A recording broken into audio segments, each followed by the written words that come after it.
Dick Van Dyke Show. Starring Dick Van Dyke.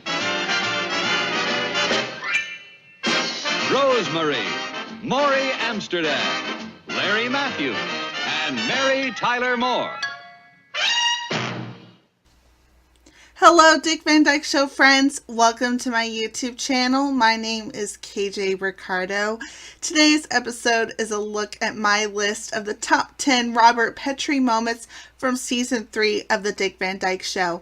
Season 3 is a great season for Rob. He has a lot of excellent moments, and we're going to look at that in this video. So number 10 is Scratch My Car and Die. Now this is a great episode. Rob recently bought a really nice car. He loves it. He's really enthusiastic about it. He goes out and buys a hat trying to look like this sports car fanatic and everything. He doesn't want anyone else to drive the car except for himself. But Laura needs to borrow it, so she drives it.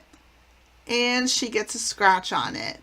A lot of this episode has to do with Laura being nervous about Rob and how he will react. But I'm including this episode because of Rob and how enthusiastic he is to own this car.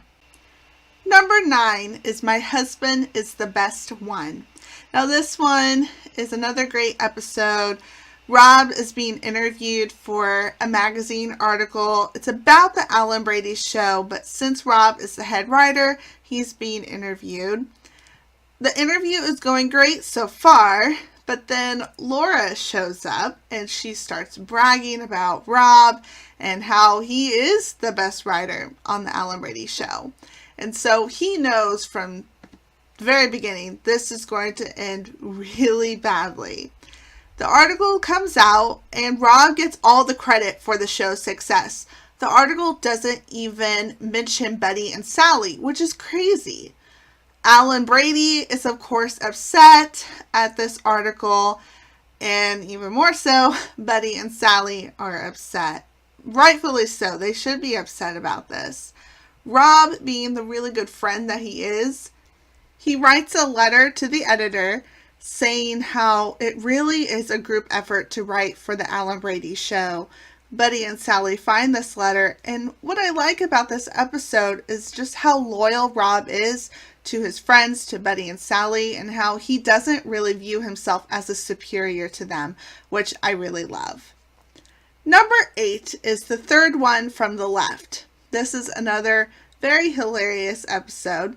One of the dancers on the Alan Brady show this week has a crush on Rob. So much that she kisses him. She thinks that they're going to get married someday, even though he's married to Laura. Laura gives Rob some advice that to eventually get rid of a girl, you kind of have to chase after her to scare her a little bit. And so that's exactly what Rob does. He makes it seem like he wants to marry her. He smooches all over her and everything. She does freak out. But then in the end, she calls her boyfriend. It's like, yeah, I'm going to call it off and I am going to marry Rob. So it completely backfires on Rob. And then the woman's boyfriend comes in and punches Rob in the stomach. And then the woman's like, oh, he must really love me. And so everything is resolved in the end. Number 7 is How to Spank a Star. This is another episode that focuses on the Alan Brady show. There's a guest star this week, Paula Marshall. She doesn't like Mel at all. And so she has Mel take the week off and she hires Rob to be the producer of the Alan Brady show. Rob doesn't really like this position. He's not used to it. He would much rather be the writer because that's what he is. He's a writer. He doesn't like having so much power and control and making decisions on the show. Paula comes in and she has a lot of suggestions for this week's script. She wants to change things. She has an idea that she wants to run across. Rob, she wants to do a striptease on the Alan Brady show and kind of dance behind Alan Brady and have this be a complete surprise. Rob knows this isn't a very good idea. He knows Alan, and so what he eventually has to do is be very forceful with her to finally make her understand that this can't happen, and it works out. Number 6 is I'd rather be bald than have no head at all. This is another great episode.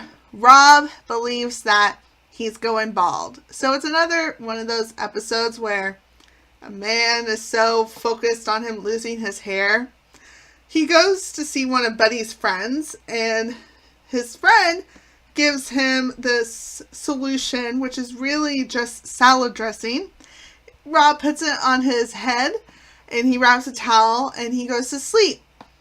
He wakes up the next morning. We think it's the next morning, and he has no hair at all. At first we think that this is true, but then we find out that it's all just a dream. So this is a dream episode, but this is one that actually works, in my opinion, as a dream episode. Everything kind of works together very well. It's not the main focus of the episode. So I like this episode because of how Rob reacts in this dream to finding out, but then it all turns out that it's actually Laura who's having the nightmare that Rob is going bald, and so it's a very funny episode. Number 5 is The Brave and the Backache. Another great episode focusing on Rob's physical health. The episode begins with Millie and Laura talking about how the Petries might be going up to a cabin for the weekend, and how every single time that they plan a trip, Rob suddenly becomes sick and doesn't want to go. And so Millie says that Jerry says that it's all psychological. Rob says that's crazy. But then at the office, Sally sneezes and Rob wants to get away from her, and he ends up throwing out his back. And so he has this big old backache. And we have a really great scene featuring Rob's physical comedy. Now, buddy, Sally, you grab his knees. Now, when I count 3, you press down on his legs with a snap. Yeah. Oh, boy. No, don't worry, Rob. No, I've done this before. Don't worry. Yeah. You ready, gang? Yeah. Okay, now, ready? 1, 2, 3. Wait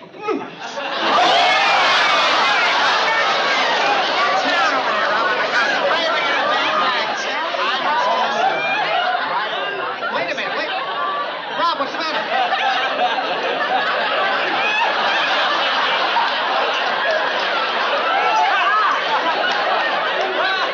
I can't bend. You mean now you're stuck like that straight up?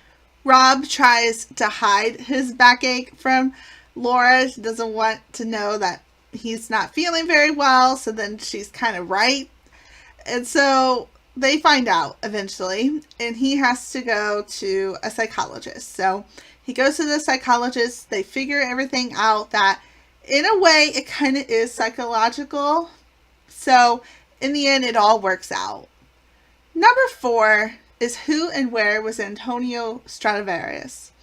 This episode begins with them at the office during a sketch routine. They're practicing. Rob smashes a violin on his head, breaking it. He wasn't using the trick violin. He was actually using a real violin. So he ends up injuring his head. He suffers from a head injury. He starts to lose his memory a little bit. He's supposed to go and make a delivery for Alan Brady, but he ends up at this party and he has no idea who he is. He says he's Antonio Stradivarius, but I like this episode just because of how out of it he is. It makes it very comical. Number 3 is Dear Mrs. Petrie, Your Husband's in Jail. Another great episode.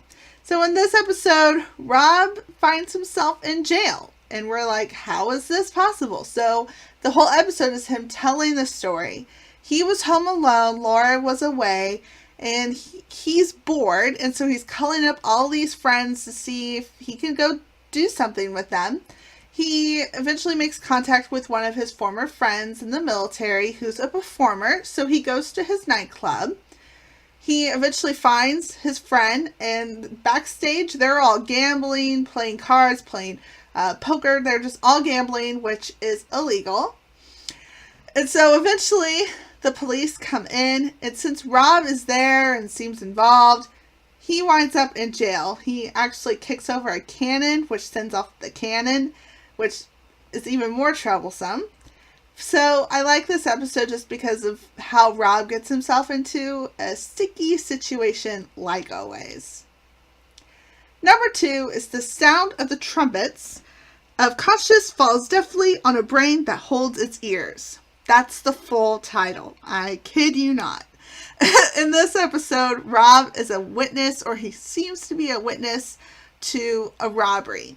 And so he's at the police station. He is giving off all these details. I like this episode because of how involved Rob becomes and how enthusiastic he is. He wants to be involved in this detective investigation. And so in the end, it turns out he wasn't witnessing the robbers, but he was witnessing another witness. It's pretty great. But of course, my number 1 pick is That's My Boy. This is a classic episode, and it is totally focusing all on Rob. Dick Van Dyke is fantastic in this episode. It's the day of Richie's birth, and the hospital is hectic. The nurses keep confusing the Petries with the Peters, which starts to get inside Rob's head. And then they're at home, and people are saying that the baby doesn't look like either Laura or Rob, and so that makes him even more suspicious that they have the wrong baby. I love this episode because of just how determined Rob is. He does the baby's footprints. He's looking at those with Jerry, and he's like, we have the wrong baby. He tries to tell Laura this. She thinks he's crazy, that of course they have the right baby. And of course, it ends with the very classic scene where the Peters come and they're there, and Rob's face is so shocked. It's just such a great moment. Bob, are you trying to tell me that we have the wrong baby? You're crazy. Honey, keep calm. Perfectly calm, except that I'm a little worried about you. Darling, why don't you eat something? Honey, I have eaten. Honey, I can take it. Don't. Our baby is probably just as cute as that one is. Oh, will you stop? Where did you ever get such a crazy idea? At the hospital, that's where we got it. We got the wrong flowers. You forgot about the blueberry tarts and the rice pudding pretty fast, didn't you? Not to mention dried figs. Dried? Rob, this is our baby, and that's all there is to it. Honey, he doesn't even look like us. Rob. You see? All I see is our baby with a blue foot. Ink. How did it get there? Jerry and I put it on. Why? We're just running a series of tests. Rob, there are no series of tests in the world that are going to convince me that is not our baby. Oh, honey, I don't blame you. You can't face the facts. Poor kid. Oh, Rob. Well, honey, that's probably the Peters. Now brace yourself. Rob, nobody is taking this baby. Do you hear me? Nobody. Or I think it'd be better if you went to your room. I can handle it. I am staying right here. Hi, we're Mr. and Mrs. Peters. Come in.